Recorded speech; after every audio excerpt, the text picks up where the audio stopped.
Chelsea fans, let's look at the tactics Enzo Maresca used against this West Ham that made this 3-4-3 formation to look useless and even make Chelsea strikers and midfielders to perform more better like the one they did against Crystal Palace. We all know that this is the lab, this is Joao Pedro, this is Pedro Neto, Enzo Fernandez, Caicedo, Gustavo Willian, this is Malo Gusto, Tosin, and Shaloba, this is Cucurella. What did Enzo Maresca do? Let's find out. Enzo Maresca know that this 3-4-3 formation is normally set up for strikers not to perform. And we all know that Leandela is good at hold-on play. Enzo Maresca used this guy here. And once this guy is here, these two people keeps, defending. And this guy is always free, looking for spaces to clear, looking for spaces to cover up, because this formation is normally set up for defenders to feel comfortable, very comfortable, because once you're attacking them, they defend with 5 players. Look at it. They defend with 5 players. Once you're attacking them, defend with 5 players. You see it. This is Pakota. This is Bowen. This is Flonk of Germany. What's this guy name? This is Aaron Wan-Bissaka. And this guy here is alone. He's alone. Always looking for a space to cover up. Once this guy, makes a mistake like this, he covers up. And making Leandela to suffer more, because if you watch that game, once Leandela touches the football, about 2 defenders marks him. 2 defenders move this way. And what did Enzo Maresca do with this guy? Enzo Maresca now use this guy to play double 9. And once this guy is here, he instructed Gustavo Willian to invert into this midfield, because if you watch that game, you could see Gustavo Willian. He keeps on running into this midfield, filling the gap of Kopama. That was why all Chelsea fans were saying that we didn't notice that Kopama didn't play this game. It's because of that Enzo Maresca wisdom. Look at it.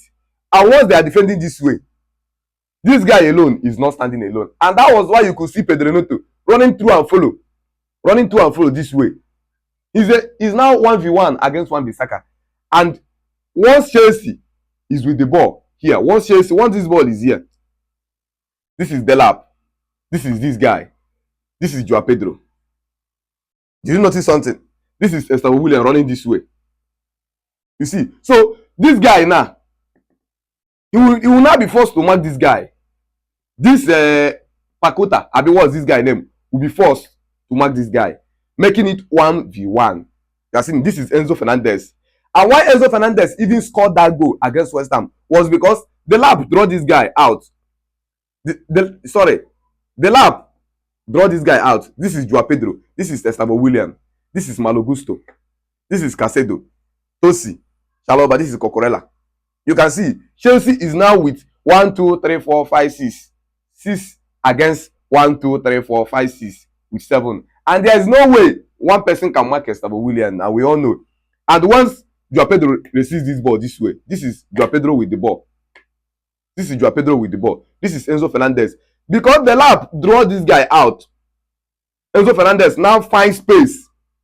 Enzo Fernandez finds space to run to this channel. And that was what made Gustavo Willian to move with this ball this way. This is this guy. You see, the lap, Joao Pedro. This guy, his attention will be focused on this guy. This guy will be running towards Gustavo Willian. What happened? Did you notice it? Enzo Maresca used this Joao Pedro to confuse this guy, because go and watch against Crystal Palace. Once Crystal Palace defend with that 3-4-3, they defended against Chelsea. Go and watch against Crystal Palace. If you don't understand what I'm saying, go and watch against Crystal Palace. You can understand better. Because Enzo Maresca used one striker, making Kopama to always be here. If you watch that again, Kopama will always be here. Kopama can't pass further than staying here, because he's not a striker. He's a midfielder. He's a midfielder looking for where to create spaces. And this is the lap. This is this guy. This is this guy. That was why even when Enzo Maresca brought in Joao Pedro could not play anything. There's nothing Joao Pedro could play, because he's 3 against 1. 3 against 1, making Chelsea to suffer, making Gittins to suffer against Crystal Palace, because he's now 1v2. You see it. This guy is here. This guy is here against Crystal Palace. But if Enzo Maresca has used the same formation he used against West Ham against Crystal Palace, believe me, Chelsea would have scored goal. Because if you watch that game, immediately Joao Pedro came in. Joao Pedro is always in and out striker, making these 3 guys lose confused. Making these 3 guys, let's say this is Kopama, this is Joao Pedro, making these three guys, because he runs here, comes out, runs here, comes out. And that was why Chelsea were able to create a lot of spaces.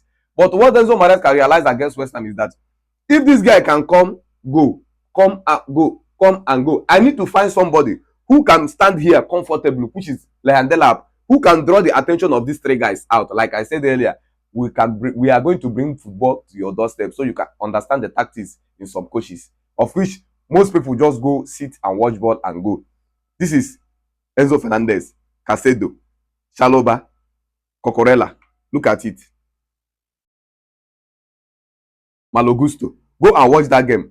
Go and watch that game. You can see that Malo Gusto is always here. Drawing this fluke, Abi was this Germany guy in them. Then drawing this Pakuta. And this is, what's this guy? Bowen. Go and watch that game. You could see what I'm understanding. You could see what I'm explaining to you. Then Enzo Maresca now use this guy to finish this game. If not because of Joao Pedro, believe me, Chelsea wouldn't have scored more than 2 goals against West Ham, because Joao Pedro is here. In case you are seeing me for the first time, click like, follow this page. Don't forget to drop 1 or 2 in the comment section so you can see more of my videos and I can bring more tactics to you as the days goes on. See you next time.